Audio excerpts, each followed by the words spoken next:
नमस्कार दोस्तों, मैं हूं शिवानी पांडे और आप देख रहे हैं 4 PM।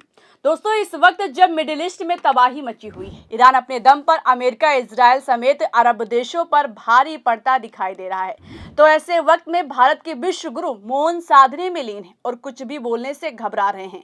विपक्ष ईरान के सुप्रीम लीडर के मारे जाने पर मोदी की खामोशी पर सवाल उठा रहा है, जबकि अंधभक्तों ने ट्रंप को छोड़कर नेतन्याहू को अपना नया बाप बना लिया है। भक्त मोदी की चुप्पी को डिप्लोमेसी समझ रहे हैं, लेकिन ईरान को लेकर मोदी की चुप्पी से भारत पर कितना बड़ा संकट मंडरा रहा है, इसका किसी को अंदाजा नहीं है। भारत को इससे 10,000 करोड़ रुपए से ज्यादा का नुकसान हो सकता है। तो कैसे इजराइल की तरफ झुकने से ट्रंप की जीव हजूरी करने के चक्कर में हमारे महामानव प्रधानमंत्री भारत को करोड़ों का चूना लगने दे रहे हैं, बताएंगे आपको इस रिपोर्ट में। दोस्तों, कुछ दिन पहले जब मोदी फादरलैंड इजराइल की संसद में जब अपने गले में मेडल डलवा रहे थे, तब किसी को अंदाजा नहीं था कि इस मेडल के बदले भारत की साख दांव पर लगाई जा रही है। किसी को पता नहीं था कि इजरायली इस मेडल के बदले मोदी से उनकी खामोशी का सौदा करा रहे हैं। लेकिन उनके इजराइल से लौटते ही इजराइल ने अमेरिका के साथ मिलकर ईरान पर हमला कर दिया। इन हमलों में इजराइल ने ईरान के supreme leader Ayatollah Ali Khamenei को मौत के घाट उतार दिया। खामेनेई की मौत से पूरी दुनिया भर में तहलका मच गया। दुनिया के तमाम राष्ट्र अध्यक्षों ने खामेनेई की मौत पर अपनी अपनी तरह से प्रतिक्रिया दी, लेकिन खुद विश्व गुरु मानने वाले मोदी ने चुप्पी साध ली। साहब ने खामेनेई से पुराना नाता बताना तो छोड़िए, ऐसी चुप्पी साधी जैसे उनको कोई खबर ही नहीं है। विपक्ष पीछे पड़ गया कि आलोचना नहीं कर सकते तो कम से कम शोक संदेश ही दे दीजिए। लेकिन मजाल है कि अमेरिका वाले ट्रंप और फादरलैंड वाले नेतन्याहू की मर्जी के दुश्मन के लिए कुछ बोल सके। कहा जाने लगा कि इजराइल और अमेरिका ने मोदी की दुखती नब्ज पकड़ रखी है, जिसके डर से वो नहीं बोल रहे हैं। लेकिन अब एक खबर सामने आई जिसने ईरान युद्ध को लेकर भारत में तहलका मचा दी है, जिससे यह साबित हो गया है कि नरेंद्र मोदी ने चुप रहकर अपने ही पैर पर कुल्हाड़ी मार ली है। दरअसल जंग के चलते ईरान ने दुनिया का सबसे अहम हॉर्मुज रूट बंद कर दिया है, जिससे इस वक्त फारस की खाड़ी में भारत के 32 वाणिज्यिक जहाज फंसे हुए हैं। 3 नाविकों की मौत हो चुकी है। इसके अलावा हॉर्मुज स्ट्रेट के बंद होने से खाड़ी के अधिकतर देशों में पानी के जहाजों का आवागमन अवरुद्ध हो गया है। इस वजह से भारत समेत दुनिया के अधिकतर देशों में क्रूड ऑयल और नेचुरल गैस की आपूर्ति तो रुक ही गई है, खाड़ी देशों को भारत से होने वाला चावल का निर्यात भी ठहर गया है। आज सत्ता की आंखों में आंख डालकर पत्रकारिता करना मुश्किल हो गया है। हम पर मुकदमों से लेकर चैनल को बंद करने का दबाव बनाया जा रहा है।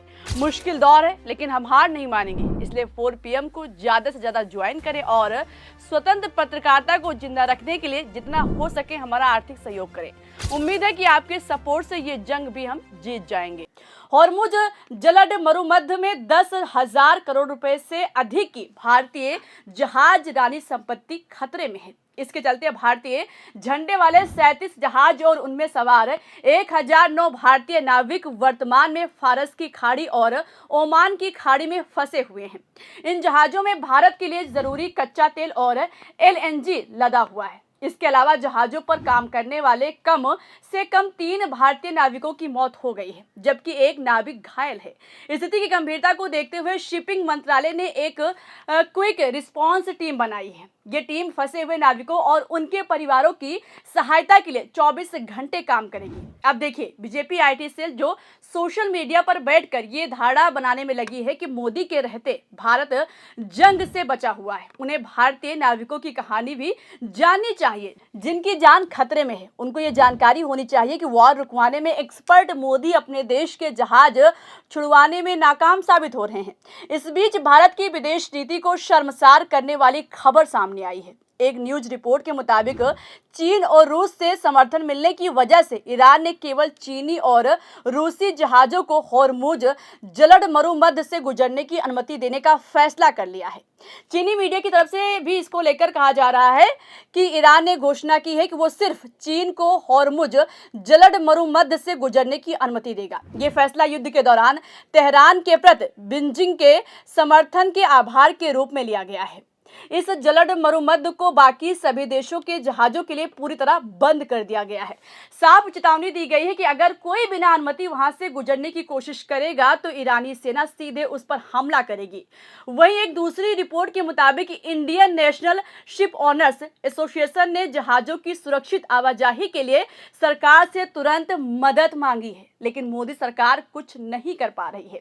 यानी जहां दुनिया भर के जहाज फंसे हुए हैं, वहीं चीन और रूस के जहाजों को ही यहां से निकलने की अनुमति दी जाएगी, क्योंकि उन्होंने चुप्पी साधने के बजाय खुलकर अमेरिका और इजरायल के खिलाफ जाकर ईरान का सपोर्ट किया है, जिसके बदले में ईरान उस पर मेहरबान नजर आ रहा है। जिस तरीके से पहले ईरान से रिश्ते थे, उसके बल पर भारत को भी यह फायदा मिल सकता था, लेकिन हमारे महामानव की चुप्पी ने भारत की लुटिया डुबो दी।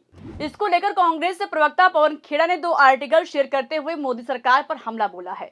नरेंद्र मोदी अपने ही नुकसान की परवाह किए बिना जिद में फैसला लेने में सक्षम है। स्ट्रेट ऑफ हॉर्मुज में भारत के करीब 10,000 करोड़ की शिपिंग संपत्तियां खतरे में हैं।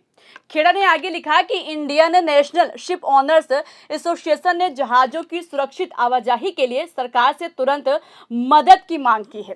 खबर है कि चीन और रूस ने इस संकट के दौरान ईरान का साथ देने के बदले अपने जहाजों के लिए सुरक्षित रास्ता सुनिश्चित कर लिया है। वहीं प्रधानमंत्री ने अब तक अमेरिका और इजरायल द्वारा ईरान के supreme leader Ayatollah Ali Khamenei की कथित हत्या की खुलकर निंदा भी नहीं की है। पवन ने लिखा कि आलोचकों का कहना है कि मोदी इतने दबाव में हैं कि बिना अनुमति के कोई बयान तक जारी नहीं कर सकते। क्या यही अमेरिका के राष्ट्रपति की लाइन पर चलते हुए इजरायल में साथ निभाने की राजनीति है? अब सवाल सिर्फ चुप्पी का नहीं, बल्कि देश की साख, सुरक्षा और संप्रभुता का है। जब हॉर्मुज जलद मरुमध्य में भारतीय जहाज फंसे हों, जब सैकड़ों नाविकों की जिंदगी दांव पर लगी हो, जब हजारों करोड़ों की संपत्ति खतरे में हो, तब एक मजबूत नेतृत्व खुलकर सामने आता है, कूटनीतिक पहल करता है, अपने नागरिकों की सुरक्षा सुनिश्चित करता है। लेकिन यहाँ तो हाल ये है कि देश का प्रधानमंत्री बयान देने से भी कतराता दिखता है। दुनिया के बड़े बड़े राष्ट्र अध्यक्षों ने अपनी अपनी राजनीतिक सीमाओं के बावजूद नैतिक रुख अपनाया, लेकिन भारत की तरफ से सन्नाटा है। हमारे प्रधानमंत्री में अमेरिका और इजरायल द्वारा ईरान के सर्वोच्च नेता खामेनेई की निर्मम और अवैध हत्या की निंदा करने की भी तमीज नहीं है। मोदी अपने आकाओं के इतने आज्ञाकारी हैं कि उनकी अनुमति के बिना कोई बयान भी नहीं दे सकते। क्या इजरायल में अमेरिकी राष्ट्रपति के इशारों पर नाचने गाने का यही हाल है? जिस देश को कभी गुट निरपेक्ष आंदोलन का अग्रदूत माना जाता था, जिसकी विदेश नीति स्वतंत्र और संतुलित कही जाती थी, आज वही देश एक तरफा झुकाव की कीमत चुका रहा है। अगर चीन और रूस अपने हित सुरक्षित कर सकते हैं तो भारत क्यों नहीं? क्या हमारी कूटनीति सिर्फ इवेंट मैनेजमेंट और फोटो ऑप तक सीमित रह गई है? इस पूरे मामले को लेकर आप क्या सोचते हैं? इस पर आपकी क्या राय है? आपकी जो भी राय हो अपनी राय कमेंट बॉक्स में हमें जरूर बताइएगा। अगर वीडियो पसंद आई हो तो लाइक और शेयर करना मत भूलिएगा। देखते रहिए 4 PM। नमस्कार।